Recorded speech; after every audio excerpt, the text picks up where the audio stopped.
সহবাসে নারকেল তেল ব্যবহারের উপকারিতা এবং অপকারিতা কি? সহবাসের সময় অনেকেই প্রাকৃতিক লুব্রিকেন্ট হিসাবে দেখা যাচ্ছে যে নারকেল তেল ব্যবহার করেন। কিন্তু এটি কি সত্যি নিরাপদ নাকি লুকিয়ে আছে কিছু ঝুঁকি? এই বিষয়টি অনেকের মনে প্রশ্ন জাগে। কারণ এটা আপনি এমন একটা সেনসিটিভ জায়গায় ব্যবহার করতেছেন যার ফলে দেখা যাচ্ছে এই প্রশ্নটি মনে আসাটা কিন্তু একেবারেই স্বাভাবিক।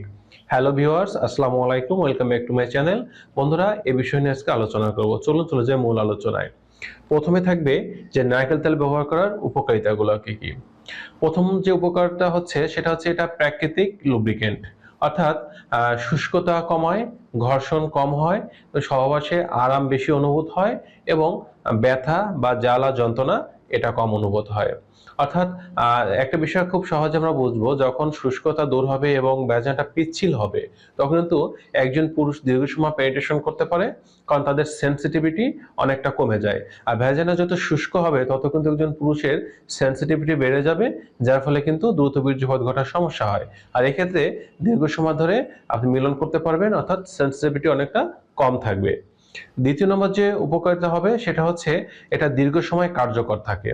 অর্থাৎ গবেষণায় দেখা গেছে যে বাজারে যে পানি ভিত্তিক বা ওয়াটার বেসড লুব্রিকেন্ট গুলো কিনতে পাওয়া যায়, এগুলো যখন কোনো দম্পতি ব্যবহার করেন তখন দেখা যায় কিছু সময় পর পর এটা ব্যবহার করতে হচ্ছে, কারণ অল্প সময়ের মধ্যে এটা কিন্তু শুকিয়ে যায়।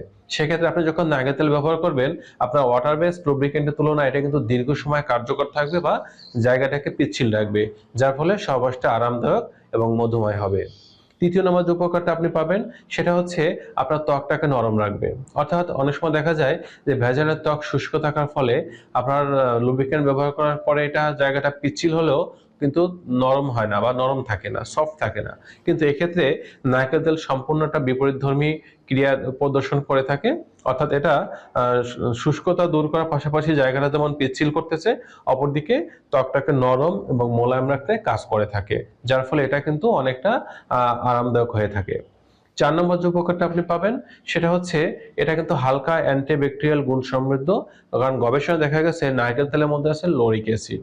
আর এই লরিক অ্যাসিড মেয়েদের যে ভ্যাজাইনার যে জীবাণু এর বিরুদ্ধে কাজ করে, যার ফলে ভ্যাজাইনার জীবাণু বিরুদ্ধে কাজ করার ফলে এই জায়গাটা কিন্তু ভালো রাখতে বা সতেজ রাখতে মিলনের সময় কাজ করে থাকে।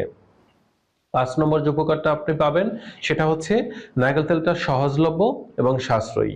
যেখানে আপনার প্রাইভেট লুব্রিকেন্ট বা জেলি কিনতে গেলে একটা বাড়তি টাকা খরচের প্রয়োজন হচ্ছে, আবার অনেকে দেখা যায় লজ্জার কারণে হয়তো এটা দোকানে গিয়ে বা ফার্মেসি থেকে কিনতে চান না, এটা ইতস্ত বোধ করেন। সেই ক্ষেত্রে কিন্তু নারকেল তেলটা আপনার জন্য একদিকে যেমন সহজভাবে আপনি এটা বাসায় পেয়ে যাচ্ছেন, অপরদিকে কিন্তু আপনার বাড়তি কোনো অর্থ খরচের প্রয়োজন হচ্ছে না। এবার আসি এটা ব্যবহার করার অপকারিতা বা মন্দ দিকগুলো কি কি। প্রথম নম্বর যে অপকারিতা সেটা হচ্ছে যদি কেউ মিলনের সময় প্রতিবার কন্ডম ইউজ করেন, তাহলে আপনারা অনেকেই তো জানেন যে কন্ডমটা ল্যাটেক্স দিয়ে তৈরি।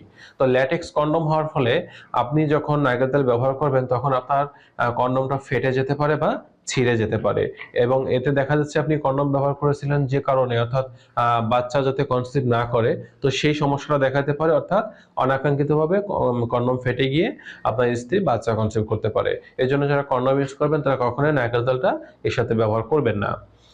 দ্বিতীয় নম্বর যে অপকারিতা সেটা হচ্ছে এটা যদি আপনি নিয়মিত এবং দীর্ঘদিন ধরে ব্যবহার করেন তাহলে দেখা যাচ্ছে আপনার ভ্যাজাইনার যে পিএইচ বা গুণগত মান এটা কিছুটা কমে যেতে পারে।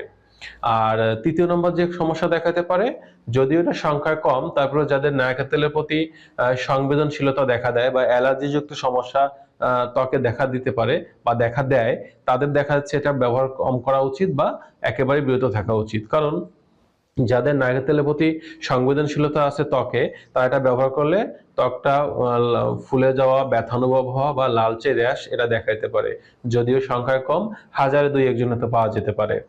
আর লাস্ট নম্বর যে অপকারিতা বা মন্দ দিক বলবো সেটা হচ্ছে এটা ব্যবহার করার পরে যখন পানি দিয়ে ধুতে যাবেন তখন দেখা যাবে যে এটা সহজে ধোয়া যাচ্ছে না বা এটা আনইজি বা ইতস্তবোধ এটা থাকতে পারে। এই হচ্ছে বিষয়গুলো। তবে একটা বিষয় বলবো সবশেষে, যে আপনার বাজারে যে কোনো লুব্রিকেন্ট বা জেলির থেকে কিন্তু আসলে আপনার নারকেল তেলটা কিন্তু একেবারে মন্দ নয়। যদি কোনো সমস্যা অনুভব না করেন তাহলে আপনি এটা মিলনের সময় কিন্তু অবশ্যই ব্যবহার করতে পারেন। আর একটা বিষয় সতর্ক থাকতে হবে যে আপনি যে তেলটা ব্যবহার করতেছেন তেলটার জন্য অবশ্যই পরিষ্কার পরিচ্ছন্ন হয়, এদিকটা নিশ্চিত থাকতে হবে। তো বন্ধুরা, এই ছিল আজকের বিষয়। স্বাস্থ্য বিষয়ক তথ্য বা পরামর্শ পাওয়ার জন্য কমেন্ট করতে পারেন। সকলে ভালো থাকবেন। আজ এ পর্যন্তই।